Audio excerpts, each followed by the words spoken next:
Dans cette deuxième partie de Chine Hebdo, on vous emmène tout de suite dans les coulisses de ce voyage officiel. Rarement un Premier ministre français était parti autant de temps en Chine. 3 jours pour Manuel Valls. On retrouve au cœur de cette délégation l'envoyée spéciale de BFM TV, Pauline de Saint-Rémy. Bonjour Pauline, vous avez pu assister notamment à ces rencontres entre le Premier ministre et des chefs d'entreprise. Qu'est-ce qui vous a interpellé ?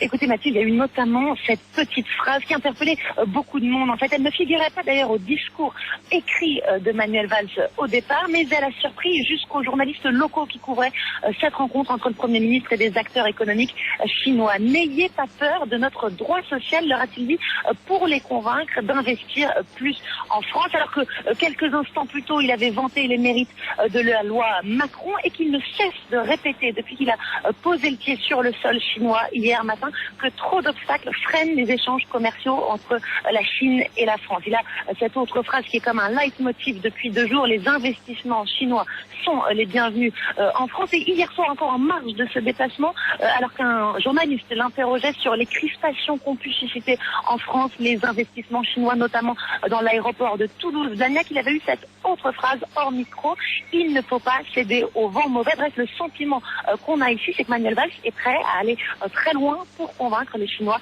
d'investir plus en France. C'est ça, tout faire pour rassurer l'investisseur chinois sur le sol français. Bon, bien sûr, il y a un autre sujet très délicat en Chine, celui des droits de l'homme.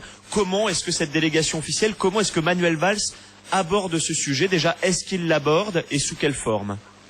Écoutez, le moins que l'on puisse dire, c'est que Manuel Valls a pris, depuis qu'il est arrivé en Chine, toutes les précautions pour ne pas froisser les autorités chinoises. Jamais, à aucun moment de ses discours publics, il n'a évoqué la question des droits de l'homme. En fait, c'est son homologue, le Premier ministre chinois, qui a en quelque sorte débloqué le sujet en annonçant spontanément lors de leur conférence de presse conjointe qu'ils en avaient parlé lors de leur entretien en tête-à-tête. Manuel Valls, lui, ne l'a jamais fait, mais il y a eu cette petite surprise aujourd'hui en début d'après-midi.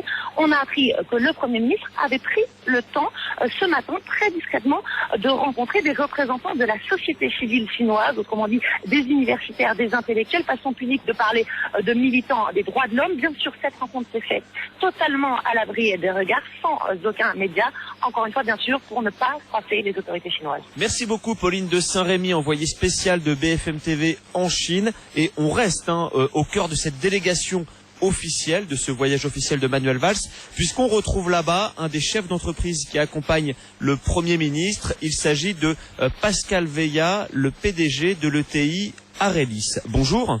Bonjour. Vous êtes dans cette délégation officielle, Pascal Veillat, et à cette occasion, vous signez donc cette semaine un accord important avec un partenaire chinois. Expliquez-nous. Absolument. Donc nous signons un accord avec la société Shenan, qui est basée dans plusieurs endroits en Chine et qui est spécialisée dans l'éclairage à LED. Donc nous signons un accord donc sur un centre de recherche et développement commun que nous allons mettre en place en France. Et qui est situé où exactement ? Alors il se situe donc dans la Meuse. Donc c'est une initiative que nous avions prise avec l'aide du Conseil général de la Meuse, à côté de la gare TGV qui est donc Meuse, qui est au milieu de nulle part, entre 2 villes, et qui a la particularité d'être à 59 minutes de Paris. Et nous allons être la première entreprise à créer une activité de recherche et développement dans ce secteur. J'imagine que stratégiquement, 59 minutes de Paris, ça c'est un argument de poids quand on négocie en amont avec des futurs partenaires chinois ? Absolument, d'autant plus que maintenant il y a une liaison avec Roissy, donc c'est à moins d'1 heure de Roissy aussi. Et évidemment, c'est aussi une connexion sur le reste de l'Europe. C'est-à-dire que là, on est tout près de Francfort par le TGV. Alors, est-ce que vous pouvez nous expliquer en quelques mots, vous, Arelis, qui vous êtes et ce que vous faites ? D'accord, donc Arelis c'est une ETI qui a beaucoup progressé. On est parti d'une PME qui faisait 10 millions de chiffre d'affaires et nous avons fait cette année 50 millions de chiffre d'affaires.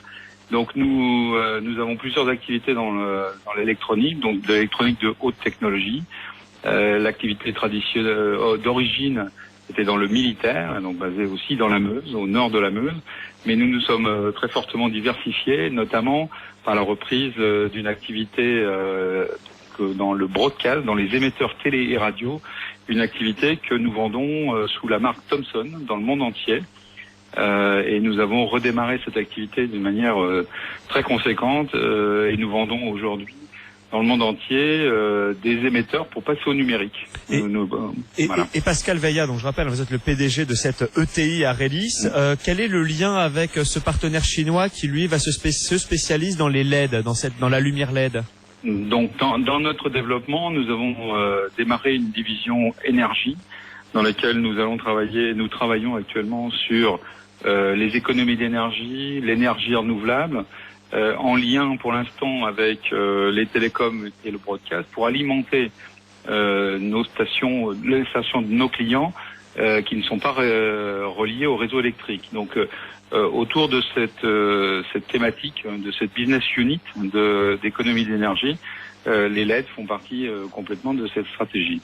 Et alors, ce qui est intéressant, ce qu'il faut bien comprendre, c'est dans ce partenariat avec cette entreprise chinoise, il y a d'un côté ce centre de R&D que vous allez développer ensemble, donc juste à côté de la gare TGV Meuse, au milieu de nulle part, en plein cœur de cette Meuse, à 59 minutes de Paris, et de l'autre côté, ce partenaire chinois qui lui va construire une usine, toujours en Lorraine. Absolument, juste à côté. Ça, c'est un partenariat tripartite entre cette société chinoise, nous et le Conseil général de la Meuse. Donc cette société va construire une usine de 60 000 mètres carrés qui va employer assez rapidement à peu près 200 personnes pour fabriquer des éclairages à LED, principalement pour l'éclairage public, pour inonder le marché européen. Et aujourd'hui, alors j'aimerais bien comprendre avec vous, vous faites partie de cette délégation officielle qui accompagne le Premier ministre Manuel Valls en Chine pendant 4 jours. On imagine assez aisément comment est-ce que vous avez pu être sélectionné. Je veux dire, ce que vous symbolisez, vous êtes une PME qui très vite s'est agrandie, est devenue une ETI. C'est un objectif politique et économique très fort en France, d'essayer d'accompagner ce passage d'une PME à une ETI. Et en plus, vous œuvrez dans l'énergie et les économies d'énergie, qui est aussi un objectif politique affiché par notre gouvernement. Absolument. Donc c'est la raison pour laquelle, avec les contacts qu'on a aussi avec la société chinoise, qui a de forts liens et qui veut aussi se développer en dehors de la Chine, ces deux arguments ont très facilement convaincu les deux gouvernements respectifs de nous accepter dans la signature de cet accord. Et j'imagine que pour le PDG d'une ETI que vous êtes française, c'est important d'intégrer, en termes, j'allais dire, d'affichage et de réseau, d'intégrer une délégation officielle de haut vol, surtout quand on œuvre avec des partenaires chinois. Absolument, ça concrétise tout ce travail que nous faisons depuis plusieurs années déjà avec différents partenaires chinois, et ça nous permet, du côté français comme du côté chinois, d'officialiser ce partenariat et de donner une visibilité sans précédent à notre action. C'est ça, c'est-à-dire que derrière la signature de ce partenariat, vous avez derrière vous une photo au sens propre comme au sens figuré. Absolument. Une photo avec deux figures qui sont Manuel Valls et Li Keqiang, le Premier ministre chinois. Absolument, et donc ça nous sert à communiquer, et ça nous sert évidemment aussi dans le développement futur à lever des fonds, puisque notre développement va nous amener à évidemment à lever des fonds. Donc tout ça participe à la renommée et à la réputation et de notre société pour se développer. Vous nous avez dit qu'au début il y a eu des échanges avec le Conseil général de Meuse. J'imagine qu'en amont il y a dû avoir aussi beaucoup d'allers-retours en Chine avec différents officiels, avec différents intermédiaires, le temps de trouver le bon partenaire et ensuite les bons termes de l'accord. Ça a été compliqué ou pas? Ça a été un parcours du combattant ou ça s'est fait assez naturellement tout ça? Non, c'est pas un parcours, c'est assez long. On va dire c'est long.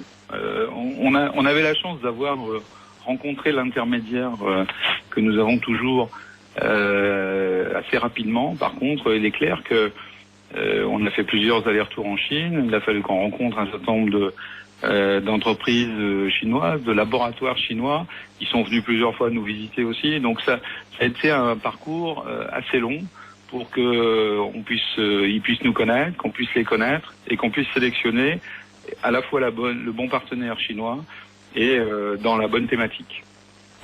Derrière ce partenariat avec cette entreprise chinoise, Pascal Veillat, donc il y aura des créations d'emplois nettes dans la Meuse, j'imagine. Absolument. Donc l'usine qui va être créée, on va participer au développement de l'usine de production. Il est prévu 200 emplois. Plus dans le centre de recherche commun qu'on a prévu de faire, on a aussi prévu 200 emplois là très qualifiés. Et est-ce que vous avez le sentiment que, de manière plus générale, dans les partenariats à venir, l'investisseur chinois peut être un levier essentiel dans la redynamisation du bassin d'emploi en Lorraine ou pour réindustrialiser une région? Absolument. Je pense que les Chinois cherchent maintenant, les entreprises chinoises cherchent maintenant à se développer en dehors de la Chine, malgré un marché intérieur conséquent, mais ils cherchent de toute façon à se développer aux États-Unis et en Europe. Et donc, et d'un autre côté, ils ont beaucoup de cash pour investir en dehors de la Chine. Et c'est la raison pour laquelle ils veulent investir. Et là, en l'occurrence, pour l'usine et pour le centre de recherche, ils vont investir jusqu'à 100 millions d'euros. Donc c'est des sommes conséquentes qui vont nous permettre de développer l'emploi en France. Est-ce que c'est peut-être dernière question, est-ce que ça rentre dans le cadre les pouvoirs publics avaient mis sur la table le pacte Lorraine justement pour essayer de redynamiser ce bassin-là, ça rentre dans le cadre du pacte Lorraine. Alors. Absolument. Notre centre de recherche, donc à travers notamment la construction du bâtiment, va être porté par le pacte, dans le cadre du pacte PME Lorraine. Écoutez Pascal Veillat, on vous souhaite une belle aventure franco-chinoise avec ce partenariat. Vous reviendrez dans Chine Hebdo peut-être d'ici 6 mois, 1 an, nous raconter les premiers résultats, les premiers fruits de cette coopération. Pas de problème. Merci beaucoup. Merci. BFM Week-end, 14h30. Les infos, Jérôme Tichy. Et à l'instant, on apprend que la Grèce vient de choisir la banque française Lazare pour conseiller le pays sur sa dette.